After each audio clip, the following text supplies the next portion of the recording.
Hello and welcome once again with our video lecture. In this lecture, we are going to cover the topic that is internal reconstruction. Now, internal reconstruction, or even it can be called as capital reduction. Let us try to understand the meaning of internal reconstruction. Internal reconstruction simply means restructuring the company or reorganizing of a company from within. An internal reconstruction scheme covers the entire area of assets, liabilities, and capital of a company. When an existing company has been making losses since n number of years, its final accounts no longer reflects the correct value of its assets and liabilities. The financial position of the company is not at all satisfactory as it has been incurring losses since many years. In case of such a company, the assets or the liabilities, or for that matter, capital, which is reflected in its financial statement, that is, which is reflected in the balance sheet, we can say, do not reflect the actual state of affairs of the company. Assets, many times, of such a loss making company, or we can say the sick company, may be showing many intangible or fictitious assets. Even the tangible real assets might be overvalued because of no depreciation provided because of absence of profits. Unamortized expenses, preliminary expenses, they may not be written off in the absence of profit. Current assets like inventory or even the debtors may also be overstated in the balance sheet. Inventory may be valued at cost though the market price is lower than the cost. No provision might be made for bad debts because bad debts or depreciation, whatever provisions the company is making out of the profits. And as the company is not having any profits, in spite it has been incurring losses for n number of years, it is difficult for a company to make such provisions, and because of which the debtors or the assets might be reflecting higher in value as they actually are. Liabilities like loan or the interest on loan may not be repaid for a longer time, they might be overdue, but still the payment might be pending. Company might have avoided recording of some of the liabilities. Even preference dividend on cumulative preference shares might also be in arrears. Continuous losses actually damage the basic structure of the company. Assets or liabilities, these are considered as the pillars of company, and if the pillars are going to get weak, definitely the company cannot have a proper standing, and a day will come when such a company will have to be closed down. And if such situation is to be avoided, the company has two options: either it can go for internal reconstruction or it can go for external reconstruction. This topic focuses on internal reconstruction. So, we will talk only in terms of internal reconstruction. So, in case of such a company whose financial position is not at all satisfactory, rather we could say whose financial position is damaged, needs to be repaired. So, this repairing of the company's financial position is nothing but the restructuring the company or reorganizing the company from within. And this process of restructuring or reorganizing of a company is called as internal reconstruction. Now, why this becomes necessary, we have discussed just now. Let us put it in points as to why a company has to go for internal reconstruction. As the company has been incurring losses since many years, the assets, or we can say the financial position, is not reflecting true and fair view. Assets might be overvalued in the absence of depreciation provision or bad debts provision. Liabilities are outstanding, loan, interest on loan, and many other liabilities may not have been repaid on time. basic structure of the company is damaged, and for this reason it becomes necessary for a company to consider the situation and try to find out the option to come out from this situation. And here the option that has been decided by the company is the internal reconstruction scheme. Now just take the example of this balance sheet. Suppose if this is a balance sheet, from this balance sheet, if you have a look on the equity part, that is equity and liabilities, you could see this second element or the second item, we could say, that is reserves, a negative figure. It indicates what? Losses. That means this company is making losses, it is having losses in its capital structure. Loans are there, outstanding expenses, again expenses are outstanding, loan is yet to be paid. If you see the asset side, intangible asset is reflecting here, fictitious assets are there. So if you compare the total asset, the major portion is of intangible and fictitious asset. And we know fictitious asset is nothing but the loss asset which has no value, which cannot be converted into value. And even this intangible asset, goodwill, for a loss making company, from here we could make out that the company is running into losses. So the goodwill of such a company may not also fetch any value. So this value is reflected, whatever is reflected is also what? A false impression. So in short, this overall balance sheet tells us that the financial position of this company is not up to the mark, it is not at all satisfactory, and this is indicative that some corrections, some rectifications are needed if such company is to survive in the future. So that is what internal reconstruction means, to repair or restructure the company from within. Few points that you should note in this internal reconstruction is, in this internal reconstruction, the company is restructured. There is no takeover or there is no dissolution, rather there is no closure of the company. जो existing company है, loss making company है, उसको ही उसका financial position repair करना है. That is what is internal reconstruction.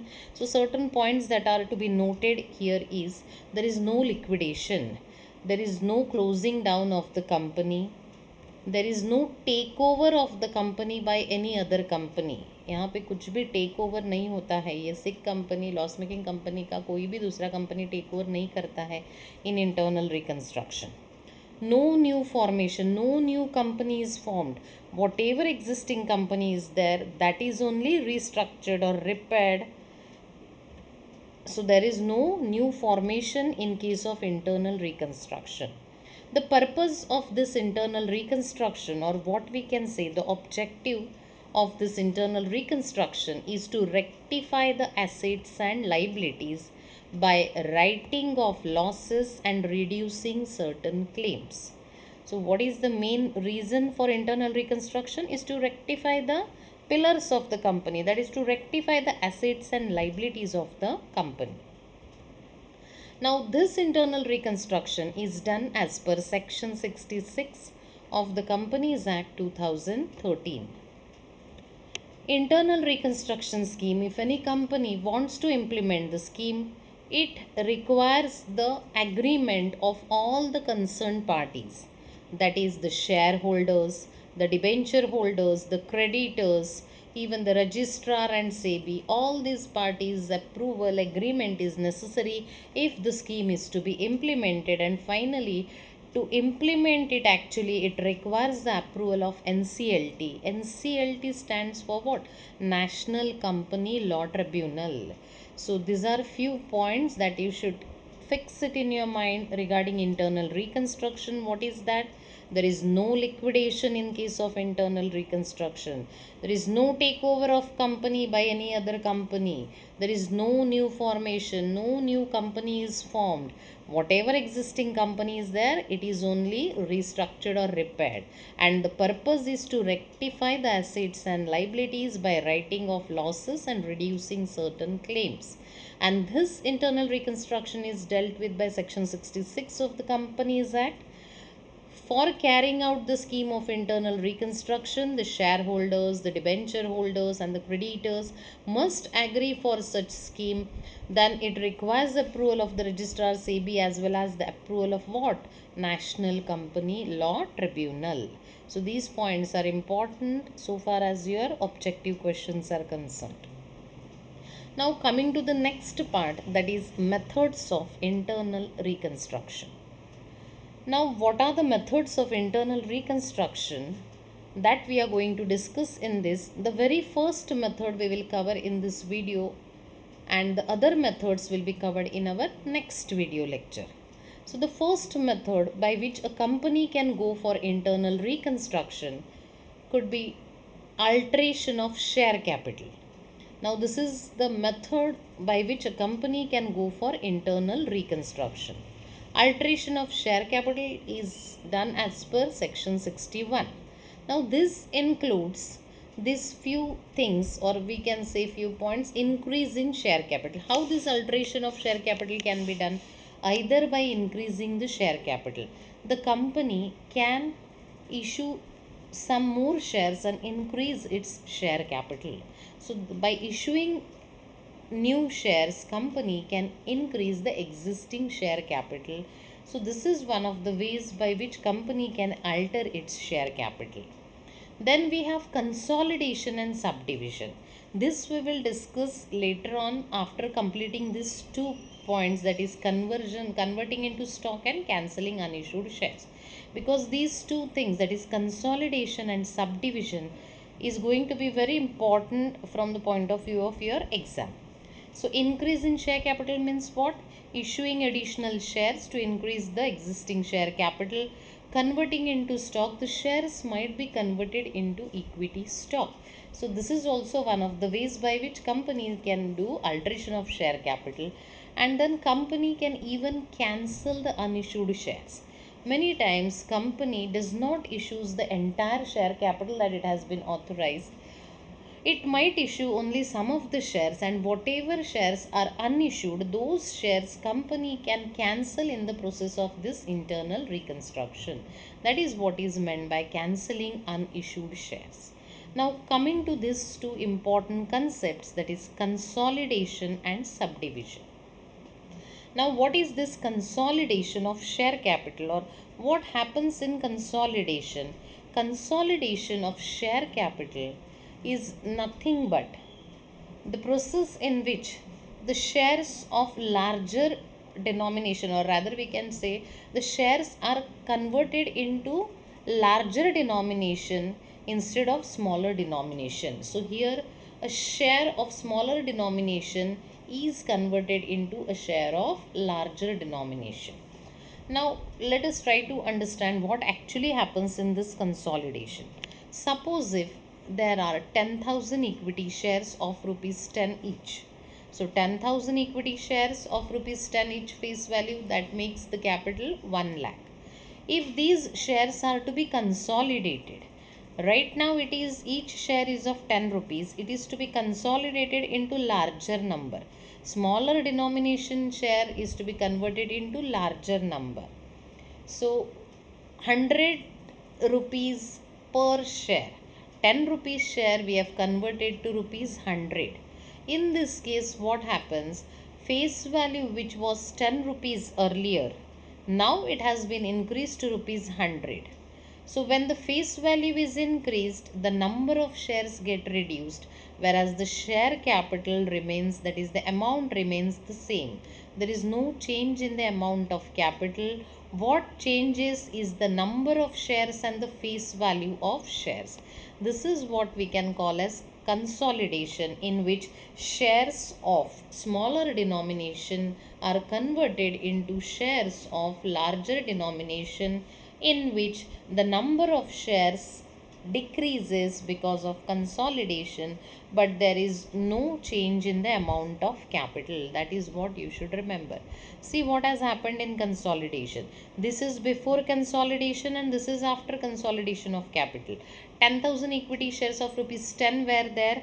They were to be consolidated into shares of rupees 100. So 10 rupees we have converted it into 100, because of which this 10,000 number of equity shares got reduced to now only 1,000 equity shares. But the amount will remain same. There will be no change in the amount of capital. Here also it is 1 lakh, here also it is 1 lakh. So what actually happened in consolidation? Number of shares reduces and face value increases. 10,000 became 1,000, face value 10 rupees became 100 rupees. Now let us see what is subdivision. Subdivision, we can say, is the reverse of consolidation. In subdivision, what happens? A share of larger denomination is converted into a share of smaller denomination, because of which there is increase in the number of shares. Now let us understand this with an example. Suppose if a company is having say 2000 equity shares of rupees 100 amounting to rupees 2 lakh. Now company wants to subdivide this share capital. Company is going to subdivide the share of rupees 100 into share of rupees 10. So what will be the position after subdivision? If 100 rupees share is to be reduced to smaller denomination, it will become rupees 10. In this case, the number of shares will increase. Previously, it was 2000 shares of 100, 2 lakh. Now it has become 20,000 shares of 10, that is 2 lakhs. So in subdivision also, the amount of capital remains the same. There is no change in the amount of capital. What changes is the number of shares and the face value of shares. So in subdivision, number of shares increases and face value reduces. So if you now compare consolidation and subdivision, see what had happened actually. 10 rupees share we have made it 100 rupees, because of which 10,000 number of equity shares got reduced to 1,000. Whereas in subdivision, 100 rupees share we have converted into 10 rupees, because of which 2000 number of equity shares got increased to 20,000 number of equity shares. But in both the cases, there is no change in the amount of capital. So consolidation and subdivision does not brings any change in the amount of capital. What changes is the number of shares and the face value of shares. So just keep this thing in mind, that is consolidation and subdivision. Number of shares and face value changes. How it changes in consolidation? Number of shares reduces, face value increases. Whereas in case of subdivision, number of shares increases, face value reduces. But in both the cases, there is no change in the amount of capital. So this is the first method of internal reconstruction, that is alteration of share capital. So with this, we are going to conclude this video lecture. In our next video lecture, we will take up the remaining methods of internal reconstruction. So thank you and take care.